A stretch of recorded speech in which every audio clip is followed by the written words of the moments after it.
Ta'alofa lava. So good to speak with you for the third annual Disaster Resilience Conference. I fully expected to speak to you in person, but since you're hearing this, the flight schedule didn't quite allow it. Thank you, first of all, to Director Lisa Tuato'o, who is known for her leadership in this important area, and the entire team here. You do great work, not only putting on this conference, but especially thank you for your year-round efforts to make sure our islands are prepared for the unexpected. I use that word unexpected, but we know from our history in the Pacific that the unexpected means it's only a surprise in terms of when it happens, because the fact is, emergencies will happen. We can work to prevent some, but nature and storms won't be denied. In those cases, we rely on our systems, preparations, and response.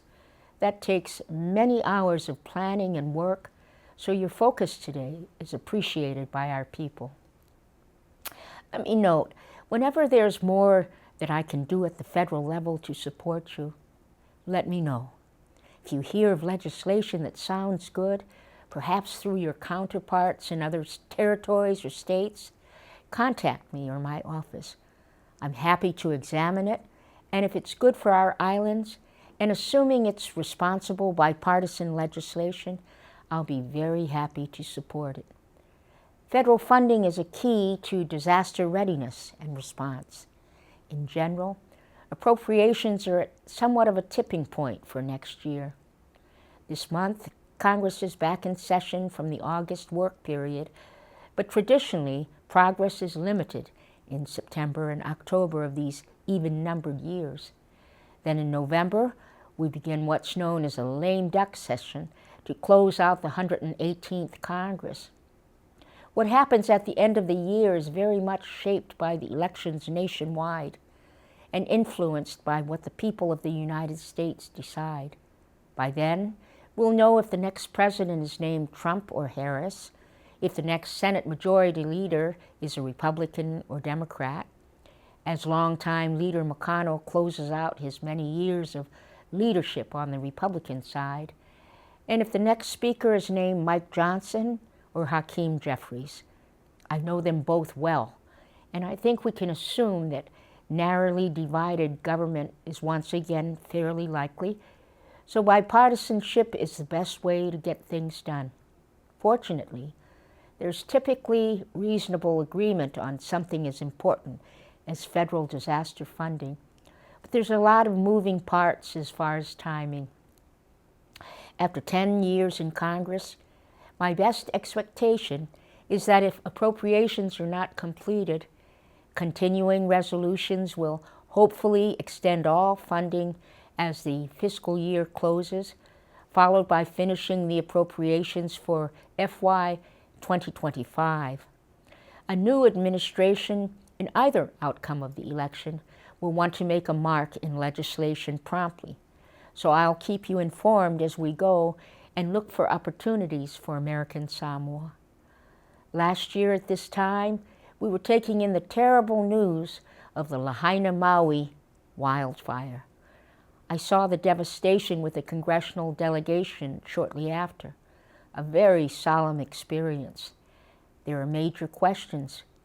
What more could have been done to prevent it? To slow it and provide people with more time? What more could have been done to help people to safety during such a massive, rapid event? It's a lot to consider. In American Samoa, we have the sad memory of the 2009 killer tsunami 15 years ago, our most severe disaster here in most of our lifetimes. Storm Gita in early 2018 was another reminder. My own small anecdote, at the time, some might remember I was easily recognized all over the island in my little bright yellow car. A downed coconut tree landed on it. Others, perhaps in this room, lost far more as businesses, homes, roads, utilities all suffered damages. FEMA's response for us was very important, And our local response and cooperation is every bit as important. Full recovery took a long time, and yet we know that bigger storms are possible. I believe we're more prepared for the future following each major event, and I know you have that goal. We also have recent Pacific memories of volcanoes. In 2022, the major explosion at Hungatonga Hungaha'apai caused enormous disruption to survivors, including their ability to have water.